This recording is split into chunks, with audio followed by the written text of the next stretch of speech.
What is up, everybody? Welcome back to the Geek Pantheon. I am Eric, and obviously you can tell I am traveling for work because I have a job that does that occasionally. And I was busy prepping for session 0 of my home game that I've been taking you all on the journey for, and also recording Eberron Renewed, my actual play podcast, linked down in the description below if you want to check that out. But all that to say, my week was pretty jam-packed, and I wasn't able to pre-record the videos for this week like I normally am able to. And also, I wanted this video to be letting you all know how session 0 went, and specifically getting into setting Roulette, the system by which we created the setting of our new game. And I couldn't really do that until after Friday night when session 0 was, but then I had to record on Saturday, and today is Sunday, and I had to fly and get settled into my hotel. So here we are. So it went really well. One of the players wasn't able to make it. Their dog wasn't feeling well and having some illness issues, so they stayed home. So I'm going to work with him to get his character built and everything. But, I set the expectations for playing at my table, kind of laid down the ground rules of, what I expect out of my players and what they can expect out of me, and communication channels, all that kind of thing. We scheduled the first session and have kind of set up okay, this is the day of the month, the third Thursday or whatever you would decide. That is D&D night. So mark your calendars, plan to be here. If you can't, that's fine. We will continue on. And then we created the world, and then they created their characters, and then it was the end of the night. So, setting Roulette is a concept that was introduced to me by the good people at the sadly now defunct podcast, the Dice Pool podcast, which was for the Genesis role-playing game system. And they did it a couple times on their show. And the idea, I'd done it quite a few times for one-shot games. This is the first time I've ever done it with the intention of it being a campaign. And, this world could be multiple campaigns. We might do kind of a short-ish campaign to get everybody acclimated to the system, see who enjoys playing D&D, and then maybe I build an even bigger campaign down the road, still using this setting. Because when we first did this, I was a little concerned. I did a write-up, I kind of brought all the ideas together, and I think I'm happy with what I've got. So anyway, the way setting Roulette works, everybody at the table gets 3 index cards. And everyone at the table writes down a concept they want to see featured in this particular setting that you all have created. Vampire kings, dystopian future, flying boats, whatever. Or you can get a bit more specific of, the planet is dying, the gods are dead, that kind of thing. So that is what you do. You write down one idea on each card. So you have 3 ideas on 3 separate cards, and you hold them up like a hand of cards where the person next to you can't see what the cards say. And they pick one. They just reach over, take one of your cards, and set it face up on the table, and it's read out loud. And that is the concept you have contributed to the setting. Your other 2 get thrown away. You can share them afterwards if you want. But they ultimately do not affect the setting. And I would wait until after, at the very end, for people to share what their other card said. Just that way you don't get any cross-contamination of like, oh, that concept's really cool, I kind of want to put it in here. So once they picked one, the other 2 cards get put away, and you go around the table. And everybody does this, including the DM. The DM gets to contribute.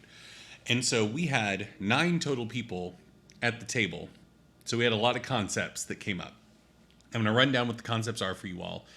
And then I'm going to share kind of my write-up and how I've brought it all together. Now, we collectively brought it all together, and I recorded the conversation on my phone just so I had a reference point to go back to, and I'll continue to have that reference point to go back to. But the ideas that were on the table, and some of these relate to the setting as a whole, some of them relate more to potential adventures down the line. So keep that in mind. So the first one was a noble hunts people for sport. And the thing they knew is that the campaign is taking place on like an island, like an undiscovered island that has dungeons and stuff like that. So it has been discovered, but the larger world is just now finding out about this island, and they are adventurers going in onto the island. So a noble hunts people for sport on the island. The next concept was gravity doesn't always work. After that was everyone in the world used to be enslaved by ethereal beings. Everyone's allergic to birds was the next one. Elemental magic system a la Avatar. A crap ton of royal intrigue. I censored that card. Player did not keep things PG. This next one. So I told them. I gave them some parameters. And if any of my players are watching this, I love all of you. And I'm so glad that you contributed to this world in the ways that you did. But I'm going to do some playful ribbing at this point. I gave some caveats of like, we're using D&D 5th edition. So keep things in a fantasy realm. Okay? Don't do cyberpunk dystopian future, because that's not the system that we're using. Don't do anything that's mechanically restrictive, like saying elves don't exist in this world, because somebody at the table might want to play an elf. You can do things that are narratively restrictive, like magic is illegal, but magic needs to exist. Elves need to exist, etc. And the last one was, don't get too silly with it. We're trying to create a campaign setting with some longevity, and it's much easier to inject comedy into a dramatic, serious world as opposed to trying to be taken seriously with cream pies being thrown everywhere. So just keep things, not too wacky zany. Next card said Joe Exotic is the Dragon King.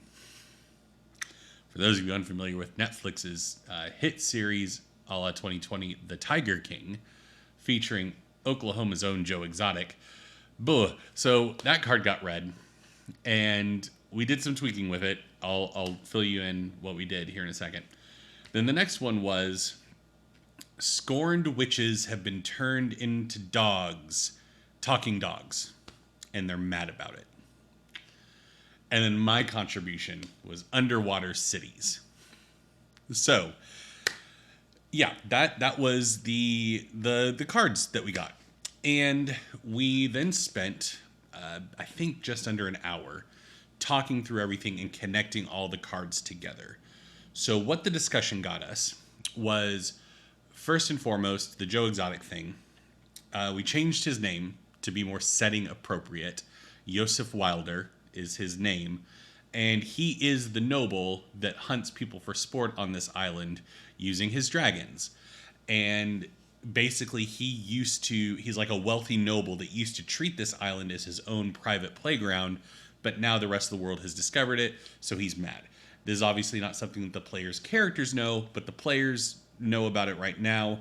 We'll see if they remember it down the road when I inevitably introduce this character. And I made two very distinct promises. One is that I would not allow this character to be too immersion breaking in terms of the setting and the tone of the campaign, but I would also work in some of the memes. So we're going to see if I can thread that needle. So yeah, that was the Joe Exotic / Noble Hunts People for Sport. The funny thing is, each of those cards were contributed by two people who are in a relationship together. So that's fun. I'm just now putting together their cards were connected. The elemental system a la Avatar. Full disclosure, I never watched Avatar. I think I was too old when it was airing. I was kind of out of watching cartoon. I was in my high school, maybe early college age, and just wasn't paying attention to animation at this point. I've heard from many people it's a phenomenal show and I should watch it. Please don't. You can tell me down in the comments.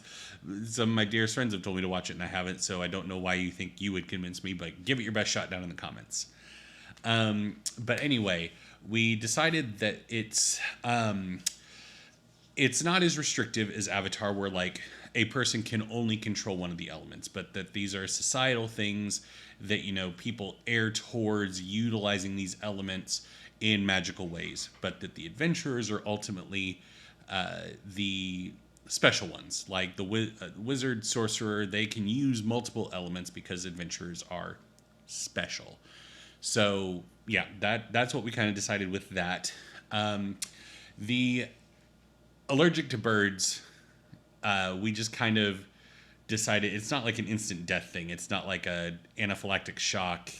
It's just annoyance. And so basically any bird monsters that they come across and interact with will probably do additional damage. Maybe the poison condition, if you're hit in melee with a bird. Hit with a bird makes it sound like somebody's wielding a bird. If a bird hits you in melee, then you get the poison condition for a round or something. But I'll figure out the mechanics of that later. The ethereal beings.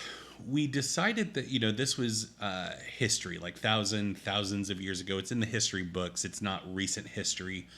And the scorned witches that are talking dogs are actually the ethereal beings that were cast down. And so the players will once again have this information, but the player characters won't know. But it'll make the players very suspicious of every dog they come across. So you better believe the starting city they're in is just going to be littered with dogs. and so they won't know which dogs, if any, are these ethereal beings that used to enslave everyone in the world. The gravity not working all the time thing, we decided is like weather patterns. So it's predictable in region, but not controllable. So much like with weather patterns in the real world, being in Oklahoma, we're in Tornado Valley, Tornado Alley, I've heard it called both things. Anyway, a lot of tornadoes here, not so many hurricanes, but go down to Florida, hurricanes. So, it's that kind of thing where these regions are particularly susceptible to gravity going much lighter, and these areas gravity gets a lot heavier, and then occasionally you'll have like weird outlying things that occur. So, but it is somewhat predictable, but still a threat and a danger in terms of when is it going to happen, what's going to happen. And you have people that do like farmers' almanacs where it's like, probably on this day in this area, don't go jumping because you might not come back down. So that's what we went with the gravity card. The Royal Intrigue, once again, is just going to be something for me to inject into the campaign. But we kind of decided that, nobility and the nobles of the various nations have a vested interest in what happens on this island. So lots of them are coming to the island to set up they're spectating. They're not going to get their hands dirty, but they want to watch all the adventurers scurry about and try to find their treasures and all that kind of stuff. And the underwater cities, we decided the water nation, to once again borrow Avatar terminology, they're the ones that live underwater, and they also, the only way that you can access those cities is with somebody that has the ability to manipulate water. So they are kind of reclusive. They don't like outsiders. And so you have to basically be invited in order to visit one of their cities. And I know one of the players is playing a character from an underwater city. So that will be interesting. It's Jeff from Eberron Renewed. Once again, linked down below. He's playing a drow bard. So that is how Setting Roulette went. And that's kind of the conclusions that we came to at the table and where everything connected. Now, I'm going to basically read to you the prompt that I'm sending out to my players to say, okay, here is, after our discussion at session 0, all the input that you all gave me. The stuff that's specific to quests won't be included in this, but this is what we're going to have. This is the world that you need to build your backstories out of. So I'm going to be reading it off my computer, so I'll probably throw some art up here that I'm using for the campaign and stuff like that. So enjoy that as I read this to you. And then at the end, that'll be the video. So thank you all so much for watching, and please stick around to listen to this because I'm really excited for how the setting turned out. And yeah, thank you so much for watching and enjoy. The world of Kalstrom is undergoing an age of rediscovery. While pain from the age of ether lies in the distant past, the peoples of the world are still recovering from their subjugation at the hands of the Doldra, a predecessor of modern-day dragons. Ripples of the systemic oppression inflicted by them still affect the people of Kalstrom, as cultures find themselves divided based upon who their Doldra masters were and the powers gifted upon them. While these cultures remain largely divided based on the Doldric powers that reside in their bloodlines, there is no racial segregation. This allows for increasingly diverse population centers, and very little prejudice based upon race. Rather, the prejudices of the world often come from stereotypes based around the Doldric lineages of those that exhibit the power of the Doldra. Thankfully, the nations of Kalstrom have a very active noble class, which find delight in the diplomacy and intrigue expected of those of their station.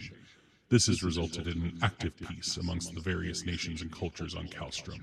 Each culture has a variety of nations residing within it, each with their own subset of traditions and cultural quirks. The most reserved are the people of the Vessi, who were sent into the depths of the Hekili Sea. These people were the first wave revolutionaries and dissenters who sought to overthrow the Doldra, but were unable to gain the support of the larger population after scoring a massive victory against the Alvar Doldra.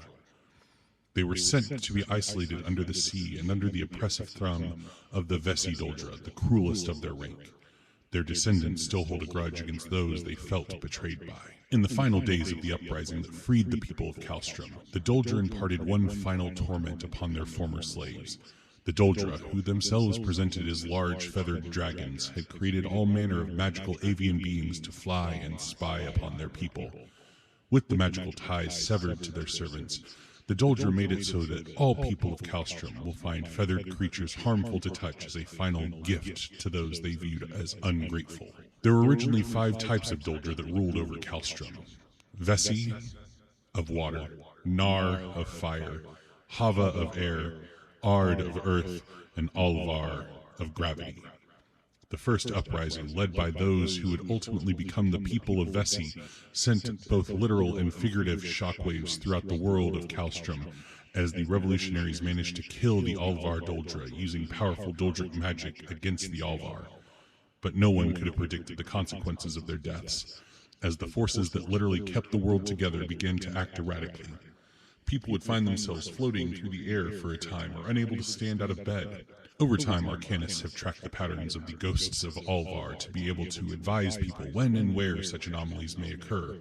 Additionally, those who were gifted the power by the Alvar found their gifts to be completely gone after the Doldra's death. The revelation bred caution in the final uprising, resulting in the greatest arcane minds of the now freed peoples to find a way to banish the Doldra from Kalstrom, rather than kill them for fear of further disrupting the elements of the world. The continent of Osprata has been recently discovered by explorers who headed west into the Einless Sea.